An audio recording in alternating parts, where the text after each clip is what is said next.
Hey y'all, where did the sun go? The sun was just here like 2 seconds ago. I'm sick of this shit. I'm sick of your BS. I'm trying to be PG now, which will never work in my life, but I'm trying. Just kidding. I have another scary story for you guys. I'm probably going to have a scary story this week as well as next week because Tia, if you guys watched my video from Sunday, Tia sent me another scary story, but I already had one picked out. So I'm gonna read the one I already had picked out and then we're gonna go with Tia's story. But I really wanna read this, so I'm probably gonna do it next week because I'm impatient. I'm also kind of losing my voice. Are you surprised? Probably not. Like always, I will have the author and the story link down below. You guys should totally go check them out. I believe there are only 3 parts to the story, so I'm just gonna read all of them right now. But this story is called My Sister Went Missing 2 years ago. A girl came to me and she told me what happened. Welcome back, son. Welcome to the video. My sister disappeared 2 years ago. She was just 12 years old when she disappeared without leaving a trace. She had left for school in the morning, saying goodbye to our dad, punching my shoulder, her sign of saying I love you to me. I responded to her with a small pat on the back and she headed towards her bus stop. I would leave 10 minutes later and walk to mine. We went to 2 different schools and the only time I would see her was when I was walking to my stop. And there she was, waiting patiently when she looked at me. She waved at me and I waved back, not knowing it would be the last time that I would see her. When I came home, my dad asked, "Have you seen Amy?" I told him I haven't seen her since that morning. After that, it was almost blurry, but I remember when my dad called the cops in a panic and an Amber Alert was issued. Within a year, no leads came, and the disappearance was left in limbo. After I graduated from high school, I moved to a small town in Massachusetts for college and used that time to clear my head of Amy and her disappearance. I tried to keep her from my mind for as long as possible. That was until today. It was 6 p.m. I arrived at my apartment exhausted from a long, boring day. I lay on my bed before I go take a quick shower and make myself some quesadillas. After I finish the last one, I hear a knock on my door. I went and checked through the peephole to see who it was. I noticed it was a woman around my age or younger. She appeared to be East Asian with black hair almost as dark as night. I opened the door to ask who she was. "Hello," I said. "Hi, are you Neil Stevenson?" the girl asked. Yeah, can I help you?" I told her back. "Yes, it is very important," she said. That's when I noticed what she was wearing. It looked like a combination of a blanket and a sweater, and on the front was a red stain that looked like blood. Oh God, are you okay?" I asked her. Yes, I'm fine. Please, I need to talk to you." I let her in and tell her to sit on the couch. I asked her if she needs medical help, but she insisted that she didn't. "It's important what I need to tell you." "What is it?" I ask. "It's about your sister." "What?" I say. "How do you know about my sister?" "Because I know her. She wasn't the only one kidnapped. I was as well, and many more." I'm shocked. 2 years had passed since Amy's disappearance, and here, a stranger is telling me she knows what happened to her. "Tell me what happened." Then she proceeds to explain.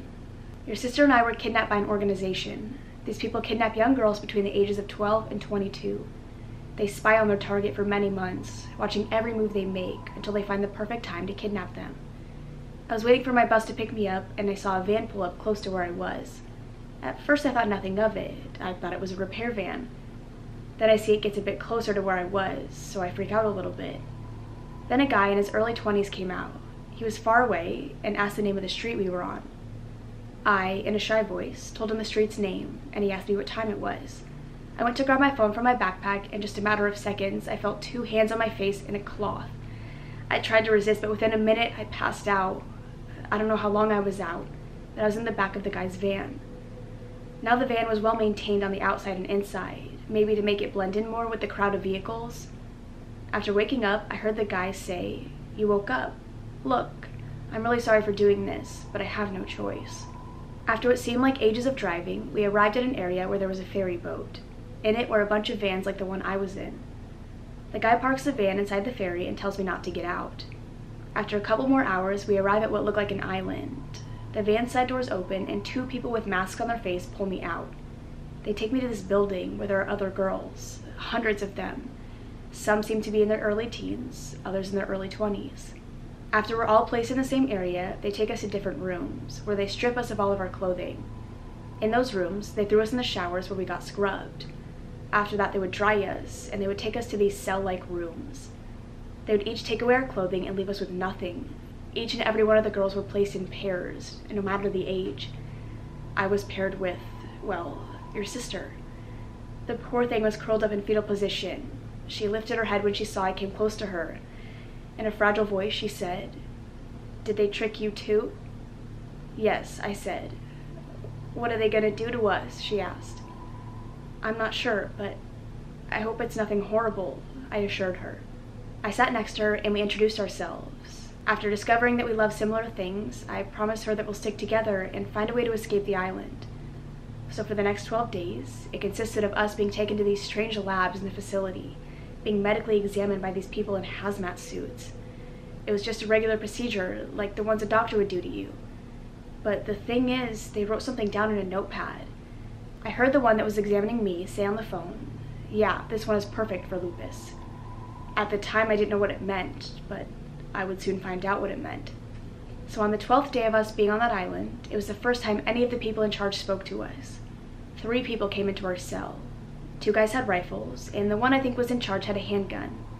In a very deep voice, he said, "You two, get up. It's time for you ladies to change." We didn't understand what he meant, but we obeyed and we followed. They took us to the medical room. There were 4 people in hazmat suits and 4 others in SWAT-style uniforms with rifles. There were 2 containers filled with things that looked like syringes. The guy came to our cell and said, "Here's the next pair. I suggest you start with the young one." 2 of the hazmat guys grabbed her and she started to panic. I wanted to stop them, but the SWATs grabbed me. They took me and placed me on another chair.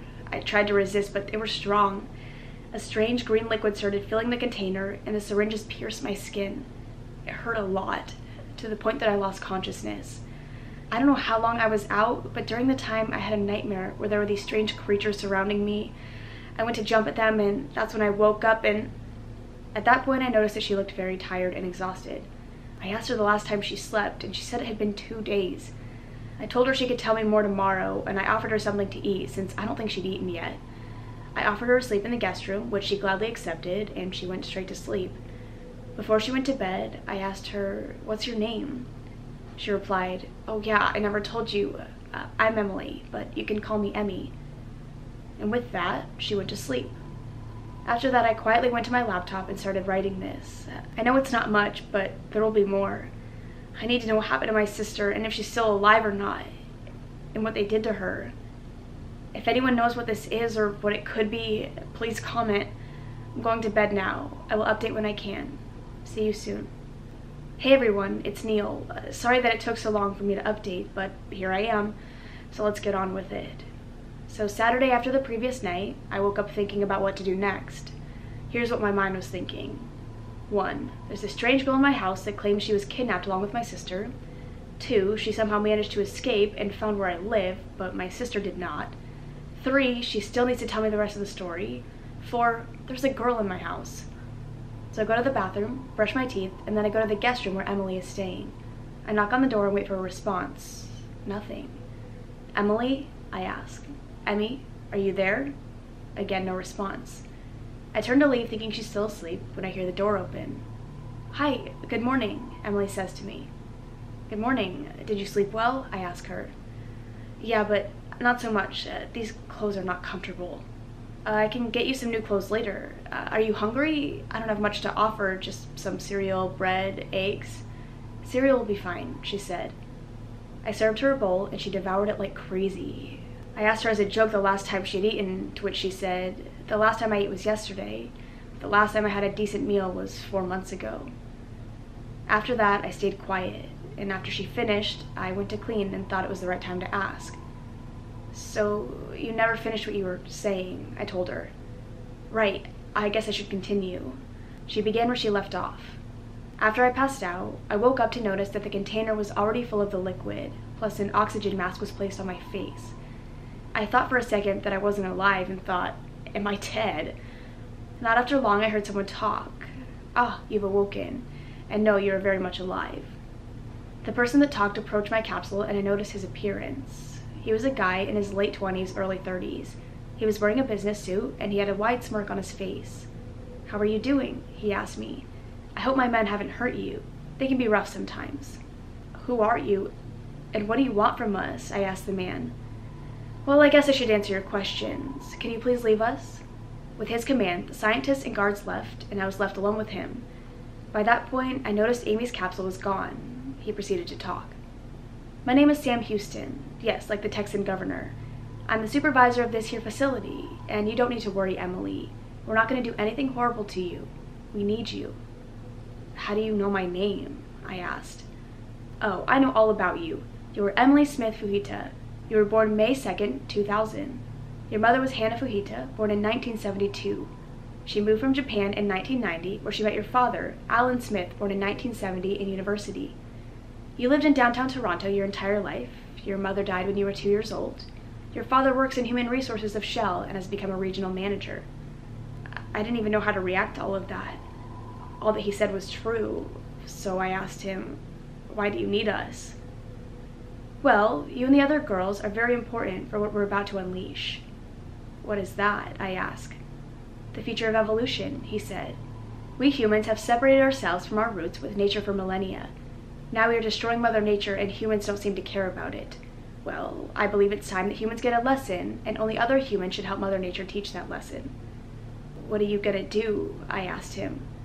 Well, that's a surprise for later. At that point, I noticed that Amy's capsule was not in the room. I asked him where they took her, and he said they took her to another room where her transformation would be supervised. I asked him what he meant by that, but he just laughed and proceeded to leave the room. But before he turned around, he said one last thing. You know something, Emily? I feel something unique about you, and that other girl, Amy. I think both of you will be the two most important pieces. After he left, I passed out once again and had a different dream. This time Amy was in it. She was huddled up and crying.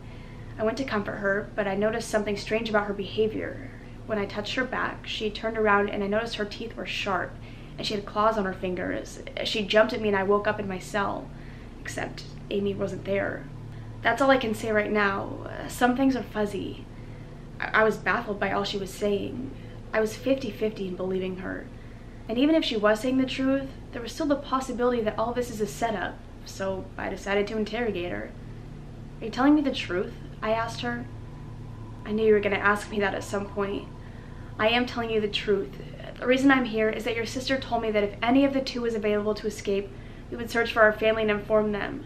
She told me to find you. It took me a long time. Okay, but how can I trust you? You could still be making this shit up. She let out a loud sigh and proceeded to get something from the room she was staying in. When she got back, she brought me what looked like a cloth, and she told me this was all the evidence I needed. I carefully opened it, and inside was a small picture of me and Amy. We had taken it 3 years ago. On the back was a handwritten note that said, "Love you, Neil. You're the greatest brother ever, Amy." You have no idea the mixture of emotions that overcame me. I could tell Emily noticed me crying because she told me, "Your sister told me to give it to you." When I escaped, I went to where they kept our stuff. Inside your sister's jacket was the photo. She told me to give it to you as a sign that she is alive. Thank you, I told her. I told her that I would get her some new clothes, and she told me specifically what she needed. Okay, so now we're going to do a part I like to call comment response. I viewed all of the comments, and people have written on the first post, recommending to keep Emily away from windows and to conceal her from society at all cost. They also wrote that if Emily was able to track me down, so can the people who kidnapped her, and to take her to a safer place. So here's what happened the following days. Emily's a very quiet person, so she doesn't make a lot of noise. The rest of the time that I have left for college, she stays in my apartment with the doors locked and the windows closed. I told her to have a kitchen knife with her at all times, and I told her she could watch TV with the volume down. I gave her my phone number so she can use my house phone in case anything happens.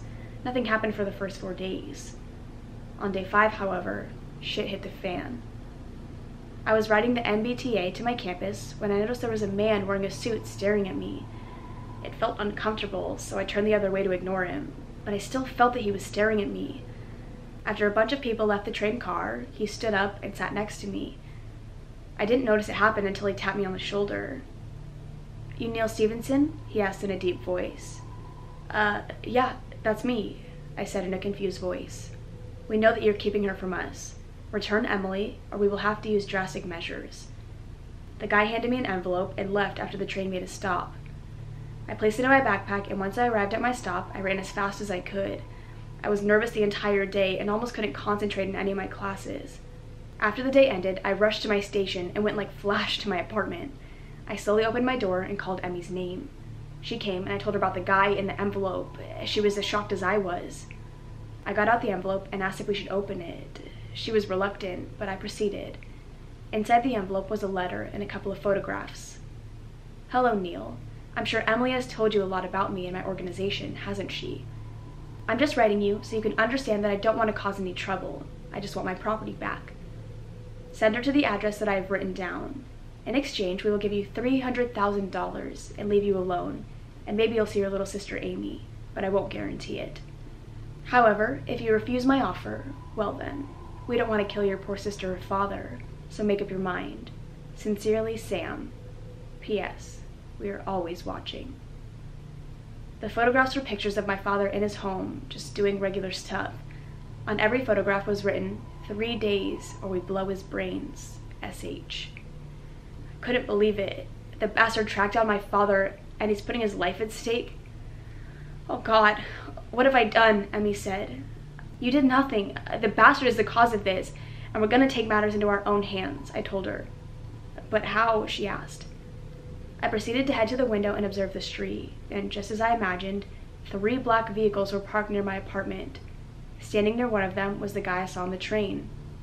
We're getting out of the city. We're leaving at night towards Hyannis. My best friend lives there. He's a hacker. Maybe he can help us. Pack the stuff I gave you. We're leaving Friday at 4 a.m. I'll rent a car and I'll drive us there. Okay, she said. If we're going to get out of here without Sam's men following us, I have to follow their pattern. I noticed that after 4 a.m. they leave and they don't return until 6. That's a stupid move, but an advantage to us. We have 2 hours to flee without them noticing. So comes the next Friday. I pick up the rental car the previous day. I call my friend and ask him if I could stay at his place. Call my professor telling him that I wouldn't be able to go in the next day. We quietly took our stuff down to the car and load it. I watch around the place, and when the coast is clear, we bolt like crazy. We were always on high alert, making sure there weren't any cars near us at the time, that nobody was following us. When we reached the bridge to Cape Cod an hour later, we felt a wave of relief. But suddenly something entered my mind that made the fear come back. Emmy? I asked her. Yeah? She said. What did you mean when the doctor said that you were the perfect candidate for lupus? She looked at me with an expression of nervousness, then sighed. I guess I should tell you. I prepared myself for what she was about to say, but still, it hit me like a knife to the chest.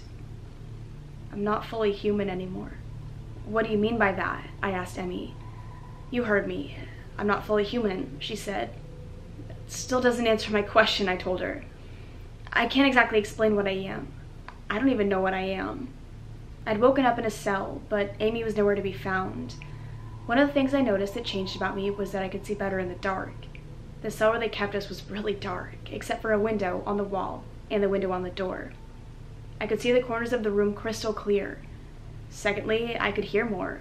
Needles, footsteps, and other sounds were clearer. It was as if they were always next to me.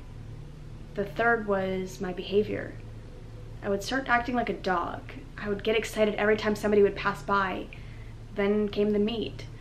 I rarely ate meat before getting kidnapped. My diet was mostly vegetarian, and once a month maybe some meat.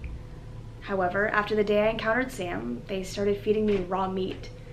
I first tried to ignore it, go on a hunger strike, and make them see that I didn't want to be treated like an animal. But as the days passed, I got even hungrier. I started losing my sanity. I started acting like an animal, and eventually I gave in. I devoured the meat violently. After that, I passed out again. By the time I woke up, it was already dark. The moon was full and very bright. Unnaturally bright, I might add. I was amazed by it. So I approached the only window in the room. I don't know what it was about the moon, but I felt like I needed to call it. Then I started feeling pain in my stomach. It hurt like hell, and I fell on the floor. Trying to ignore it, I opened my eyes. The moon was still bright like a star. When I pressed my hands on my stomach, I felt something wet. After I felt it, I lifted my hands and noticed there was blood. That's when I realized my abdomen was tearing apart, very painfully. I couldn't take the pain anymore, and I started drifting into my subconscious. Before I completely fainted, I saw the door open and a person walk towards me. I don't know how long I was out again, but I woke up in what appeared to be the container I was in before, but it was empty. I also realized I was tied from head to toe, so I couldn't move any inch of my body. When my eyes adjusted themselves, I saw that Sam was in front of me. "Ah, the little pup has finally woken," he said with an evil sound to his voice. "What's going on?" I asked him. "Well, the procedure was a huge success. You have transformed," he said. "What do you mean?" I asked. Sam picked up something that looked like a frame and brought it to me. He turned it to reveal that it was a mirror. "Why don't you see for yourself?" he replied. I don't know why I looked, but then again, I was confused by the answer. I thought it was a joke. Someone placed a drawing on the mirror to prank me, but it wasn't. I had fur all over my body. My nose and mouth were replaced with a snout, and my eyes had changed from brown to gold.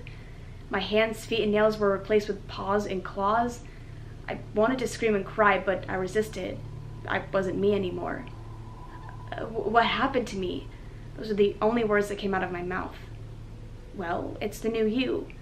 This is what my life's work has gone to, and I must say, it was a complete success. My skin went pale. Sam noticed and let out a sigh. "Let me explain. You see, remember what I told you about helping Mother Nature teach humanity a lesson? This is the plan. I have successfully, with the help of many of course, created the ultimate living weapon. I've gathered people your age, some older, some younger than you, and have combined the DNA of different animals from different environments. Now you, of course, have the DNA of a wolf. There are other people with different types of animal DNA. I will put you against different opponents to determine who is the dominant one. Those who survive and prove to be the perfect choice for this event will be recruited by us and help with this crusade." I didn't know how to respond to him. I was still shocked about what they had done to me. However, I managed to ask, "Where's Amy?" "Well, she is in fact in the door next to you. As of this moment, you will be separated for better observation. This will give us a better chance of observing your behavior and your new abilities." "Is she like me?" I asked Sam. "As a matter of fact, yes. However, a different subspecies of wolf. Since your abilities are new, we have separated you for security purposes. He stops talking and looks at his watch. "Oh dear, I have to go. I'll see you soon." After he left, I just cried. Every negative emotion you could think of was on my mind. After what seemed like hours of crying, I finally dozed off. After I woke up, I noticed I was sleeping in a bed, but in a different room. It looked like a hotel room with a TV and everything. It even had a decently sized window that had a view of the sea. There were notes on the table. I opened it and it read, "I hope you like your new room. I believe it fits your taste and comfort. Sam." I left the note on the table and decided to take a look into the ocean. It was cloudy. There were some raindrops on the glass, and I noticed a peninsula with a lighthouse on the ground. I was amazed. It had been some time before I saw any bit of the outside world, apart from the small window in my cell. I just kept looking, but that all ended when I heard a knock on the door. I went to open it. I thought it was Sam who wanted to see me. Emily suddenly stopped talking and her face turned blank. "Emmy, are you okay?" I asked her. Suddenly she fainted. "Oh my God, Emily!" I tried to make sure she was okay while trying to keep my eyes on the road, and then I heard her snore. She fell asleep. "Jesus Christ, Emmy, are you really that tired?" I decided to just let her sleep and continued to hiatus. We finally arrived at Will, my friend's house, at 5 a.m. He opened the door and greeted us. "Hey, Neil," he said, and then took a look at Emily in the car and back at me. "Damn, when you said you were coming with a girl, I didn't expect a cute one. She looks like the perfect one for you," he said. "Shut up, dumbass. Help me with the luggage while I carry her," I told him. After unloading everything and making sure nobody was spying on us, we settled in. I had placed Emily on the couch and let her continue sleeping. "So Neil, why did you need to stay here? Do you miss me or something?" "It's a bit complicated. I need to know that you trust me, even if what I'm about to tell you sounds fake." "Okay, go ahead." I told him the story that Emily told me so far and asked him for his help. "So she told you she was injected with wolf genes and that she can transform into a werewolf? Bruh, really?" said Will. "I know it sounds fake. I can't believe it completely either, but she's trying to be honest. She gave me this picture that Amy always kept with her of us. There are only 3 copies of that picture. Look, Will, I need your help. If my sister is alive, we could save her. All I'm asking is that you be our tech guy. I've been there for you through a lot. Please return the favor," I pleaded with him. "I'll see what I can do. What did you say the guy's name was?" asked Will. "I think it was Sam Houston," I replied. "I'll see what I can do. Maybe some of my contacts know something. If we're wanting to pull something big like a rescue mission, we need a squad and backup. But first get some rest," he told me. "See you in the morning." I only slept for 4 hours. I did not feel tired. The opposite, actually. Will and Emily got up later and we ate breakfast and began to plan. So what's happened since last night, Neil? Asked Emily. Will sent some message to some people on the deep web. You got anything, Will? I asked. As a matter of fact, yes. One of my buddies said he heard that name from somewhere. He said he thought that was an alias and not a real name. He said he would call me later. Okay, so we got a head start, I told him. I decided to open Reddit to see if any of you guys had decided to comment on the second post. That's when I noticed a notification in my inbox. It was from a user I didn't recognize. Here's what they said. Hello, I've read your previous 2 posts, and I think I may be able to help you. Are you willing to meet in person? Reply if you can. I showed the message to Will and Emily and asked if I should reply. They said it could be a risk and that the person could be working for Sam. Eventually we decided to accept the offer and asked the person if they were from the New England area and if they could meet us at a public location in Hyannis. They said they were, and we told them to meet us in the harbor later that day. We better get ready, said Emily. Yeah, but first I have to call my dad. I need to make sure he's okay, I said. It's been exactly 5 months since all of this began. Since then, it's gotten more and more complicated. This is bigger than I thought. I didn't know what I was putting myself into, but there's no turning back. Luckily, no one's been killed. For now. I don't know when I'll be able to post again. Once again, I'm so sorry for the wait, but please stay with me. Soon, all of this should be over. I'll post when I can, so you guys can be up to date on what's happening as we continue Amy's story. Stay alert. Until next time, this is Neil, signing off. Okay, so there's gonna be more parts to this. That took a completely different turn than I thought. Let me know if you guys like this. They haven't updated it yet, so there's gonna be more parts in the future. So if you guys want me to continue it when they post them, let me know. It's still very interesting and it's very different from anything I've ever read. Again, let me know if you guys like this, and if you have any other stories that you want me to read, please send them to me. I will have the email written down below, or you can send it to Twitter, Instagram. I try to check those every once in a while, just make sure it says it in like the subject of the thing that's like a Reddit story. I'm gonna go watch Sims videos and probably eat 25 bagel bites. I will see you in the next one. Bye.